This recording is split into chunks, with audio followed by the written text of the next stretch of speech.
I'm giving somebody the blues today. Welcome back to the channel, everyone. This is part 4 of the poll discussion. I did 2 videos probably like a month ago talking about a batch of polls. I did another video a couple of days ago. You guys would have seen that. In this video, we're going to do the final discussion leading up to the reveal of Tekken 8. I will have more polls and more discussions like these. So if you guys like this video, hit that subscribe button. Leave a like on this video. But we're just going to jump into it because there's a lot here to talk about. This one is the spawn of another one where I was talking about who would win in a death battle between Yoshimitsu and Scorpion. And a lot of people said Scorpion would beat Yoshimitsu. And I wanted to do the same thing, but this time use some of the most popular characters. Now, I think Johnny Cage probably would beat Paul Phoenix. The one thing that it comes down to is how much damage can Johnny Cage take. Paul Phoenix is definitely a powerful fighter though. It was said in Tekken Bloodline that if Kazuya did not have the Devil Jin, he would have lost to Paul Phoenix. How much damage can Johnny Cage take before Paul Phoenix overwhelm him? Will he be able to use all of his magic, all of his green powers? Or will one Death Fist wipe him off the face of the earth? Do you use controller setup option in Tekken 7? I was playing Tekken 7 and I ran into a new person. I beat that person using only the jab. You know, it's one of those people who don't know how to block, who doesn't know how to stop pressing buttons. And basically I told them about the controller setup option and I just wondered how many other people use it. And also in Tekken 8, I think they should put this at the forefront of the game so more people who are experiencing it for the first time knows to change their buttons, to use their buttons. Because in Tekken 7, you really have to go way deep into the options to access this.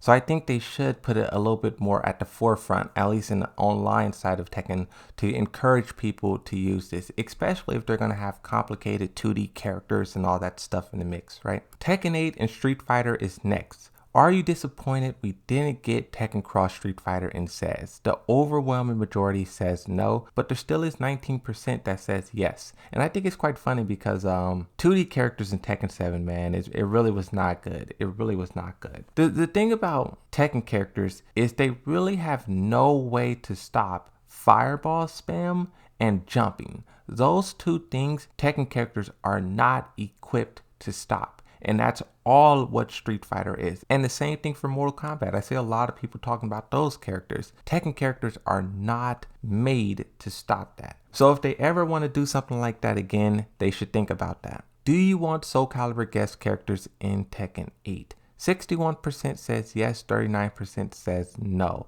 I say yes because I think it would increase the popularity of both games. It really would help out Soul Calibur, which right now it needs to help.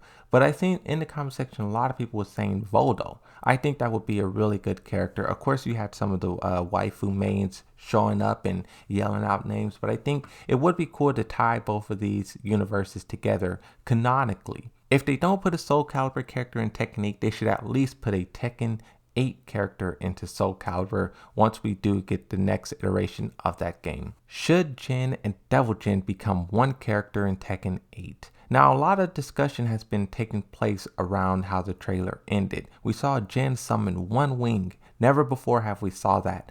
I think that is his mastery over the Devil Jin, and if that is the case, they're going to be merged. Because Harada said all the way back in the past with Kazuya and Devil Kazuya, at one point they were separate, but he said they eventually became merged because Kazuya mastered the Devil Jin. Right now in Tekken 7, when Jin transforms into Devil Jin, he is no longer himself. He's not in control. He's more evil. He's more maniacal. So that's why they are two characters, is because they are two characters. One way that I like to think about Jin and Devil Jin is not two characters being merged, but one character's becoming whole. I think it is time to merge them. With gameplay aside, there's a lot of people talking about the importance of gameplay. I will read some of these. Gameplay wise, I think it won't be healthy because not all players will be able to recognize 200 plus moves and properties in one complex character. I keep them separate, but just tweak them to reflect Jin's in control either way. Give Jin the ability to access the controlled semi-devil form. Give Jin more calm and subtle voice lines to indicate he's not a berserk beast anymore.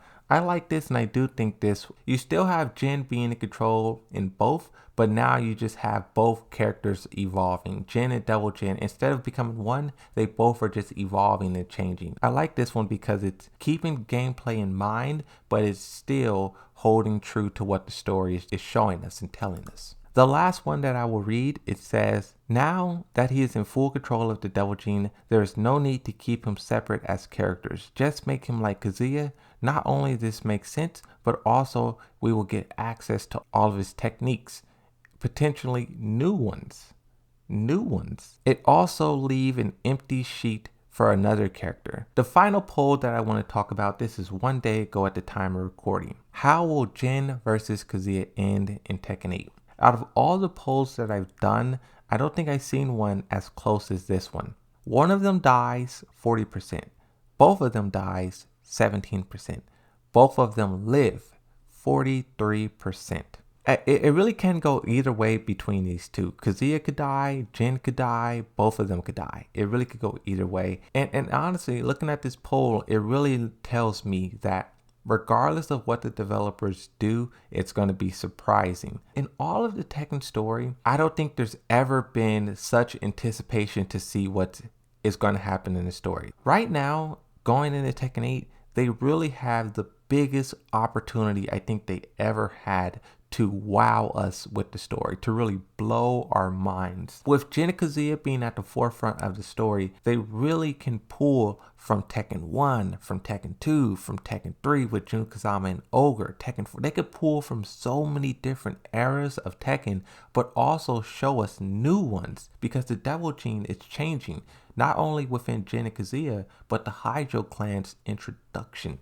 Never has the story had so much potential before. You also have Zafina running around with Azel in her arm, taking more and more of her each day.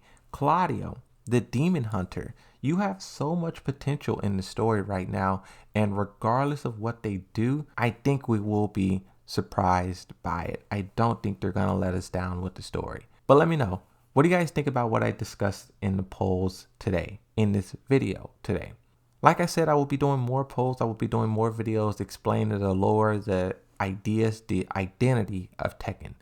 Hit that subscribe button. Stay tuned. Leave a like on this video. Also go follow me on Twitter if you're there. But that's going to be it. See you next time. Bye bye. Ooh, that's a creative way to get rid of someone. Until the next blood.